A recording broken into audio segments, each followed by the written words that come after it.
देखिए, एक कहावत है, एक तो करेला ऊपर से नीम चढ़ा। बहुत जी। पुरानी कहावत है। तो अशोक चौधरी ने वहां पर पिछले दिनों भूमियार समाज को लेकर एक टिप्पणी की थी, जिसको लेकर उस जी। समाज में काफी नाराजगी थी। वैसे जी। और फिर से अशोक चौधरी को वहां का प्रभारी बना दिया गया, बेलागंज का, वहां की कमान उनको सौंप दी गई। तो नाराजगी जी। तो पहले से ही थी, और जी। नाराजगी उनको लेकर के है।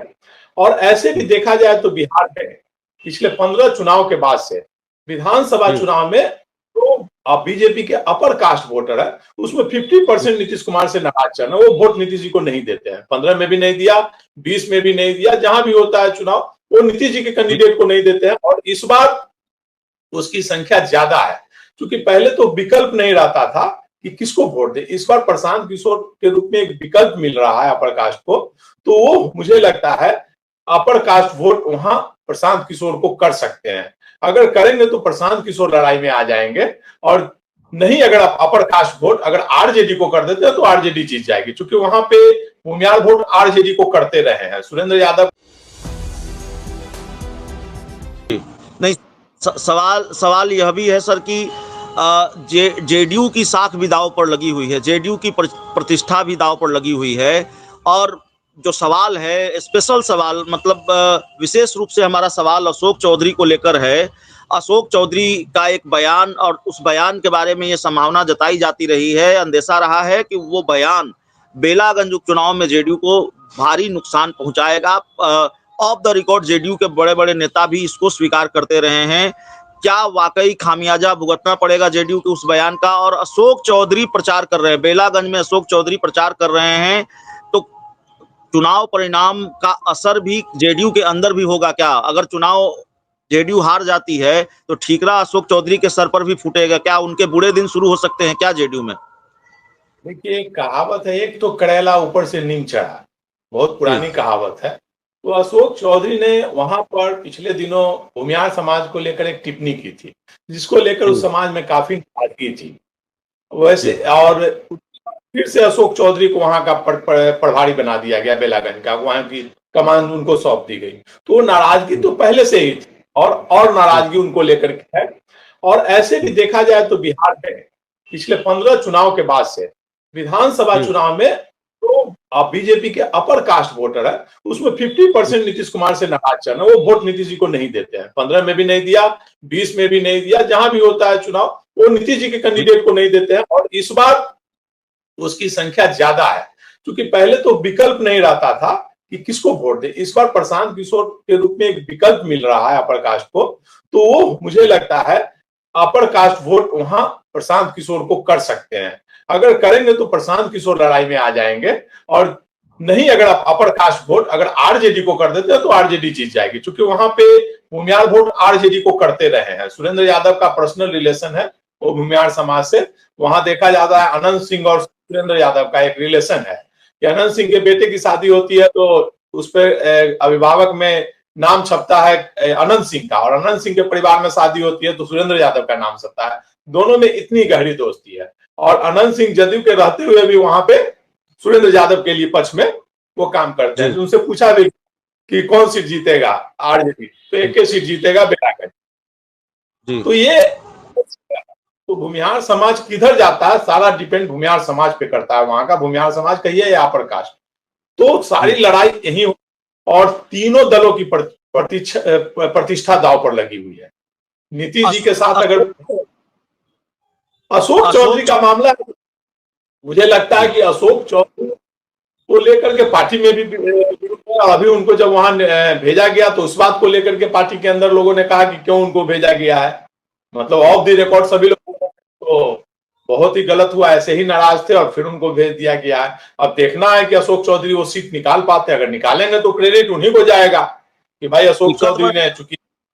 जी। और भाई ठेकरा तो उन्हीं के सर फोड़ा जाएगा कि भाई उन्हीं के चलते हार हुई है।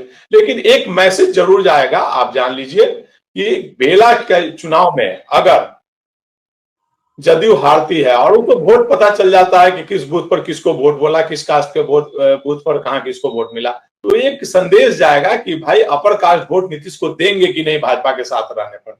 अगर नहीं देंगे तो नीतीश जी मुझे लगता है कि विचार करने पर मजबूर होंगे कि आगे का चुनाव किसके साथ लड़ा जाए, क्या वापस इंडिया गठबंधन में जाए या फिर एनडीए में ही रहे। क्योंकि एक मैसेज पूरे बिहार का संदेश एक देखा जा रहा है, जो प्रशांत किशोर को संजीवनी मिल रही है, वो मेन वोटर अपर कास्ट है। क्योंकि पिछले 35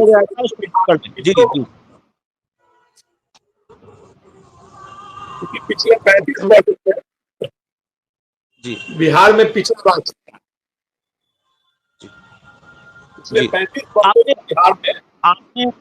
आपने बहुत बड़ी बात कही सर कि अगर भारतीय जनता पार्टी का जो कोर वोट बैंक है वो नीतीश कुमार के साथ नहीं जुड़ रहा है, और खासकर उपचुनाव में भी नहीं जुड़ रहा है, बेलागंज में नहीं जुड़ रहा है, जहां नीतीश की साख प्रतिष्ठा सब दांव पर लगी हुई है, तो नीतीश कुमार विचार कर सकते हैं एनडीए छोड़ने का। नीतीश कुमार किसी दूसरे विकल्प पर विचार कर सकते हैं, और दूसरा विकल्प क्या है ये सब जानते हैं। यही कर रहे हैं आप?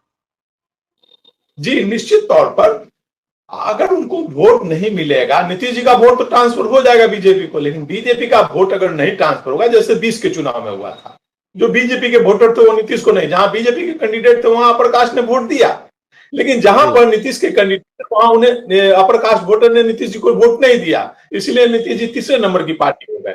और अभी 20 वर्षों से एंटी इनकम्बेंसी नीतीश जी के खिलाफ बहुत ज्यादा हो गई है, और अभी एक बोला जाता है ना कि परसेप्शन और हनक से सरकार चलती है, और नीतीश जी के बारे में एक परसेप्शन बनता जा रहा है बिहार में कि सरकार वो नहीं, नौकरशाह चला रहे हैं सरकार, 4 नौकरशाह हैं और 4 मंत्री हैं, वही मिलकर सरकार चला रहे हैं। नीतीश जी अस्वस्थ है, ये पिछले मुझे लगता है 2-3 वर्षों से ये मामला चलता आ रहा है, क्योंकि जीतन राम मांझी ने भी कहा था कि भाई उनको स्लो पॉइजन दिया जा रहा है, पहले चिराग पासवान ने भी बोला था कि उनको मेडिकल चेकअप कराया जाए, तेजस्वी यादव ने भी बोला था, लगभग भारतीय जनता पार्टी के लोगों ने भी उस समय बोला था जब विधानसभा में महिलाओं को लेकर नीतीश जी ने कुछ की थी।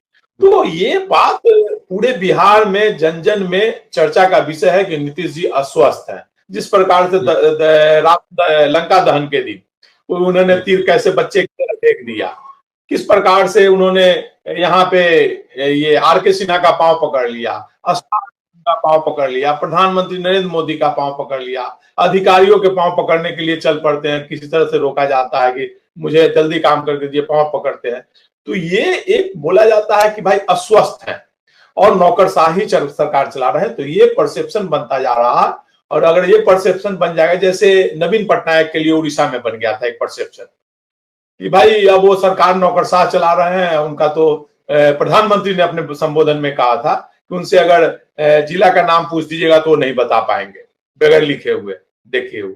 तो यही परसेप्शन नीतीश जी के प्रति बनता जा रहा है। अगर यह परसेप्शन बन जाता है, बनता जा रहा है, और अपर कास्ट तो नाराज है ही नीतीश जी से, और मुझे लगता है कि इसका अगर बेलागंज और 4 सीटों पर बेलागंज से ही जदयू है, बाकी जगह तो बीजेपी। अगर मान लीजिए बीजेपी रामगढ़ जीत जाती है, तरारी जीत जाती है और इमामगंज ये जीतन राम मांझी जीत जाते हैं और केवल नीतीश कुमार का जदयू हारता है वहां से, तो एक तो क्लियर कॉन्सेप्ट हो जाएगा ना, क्लियर हो जाएगा कि भाई अपर कास्ट का वोट नीतीश जी को नहीं मिला। इससे अच्छा मौका बेलागंज में नहीं मिल सकता है जदयू के लिए कि मुस्लिम वोट पहली बार विभाजित हो रहा है। अभी तक 50% मुझे जो लग रहा है वहां का बातचीत होती है, तो 50% मुस्लिम अभी तक एक तरफ हो गए हैं प्रशांत किशोर पांडे के साथ।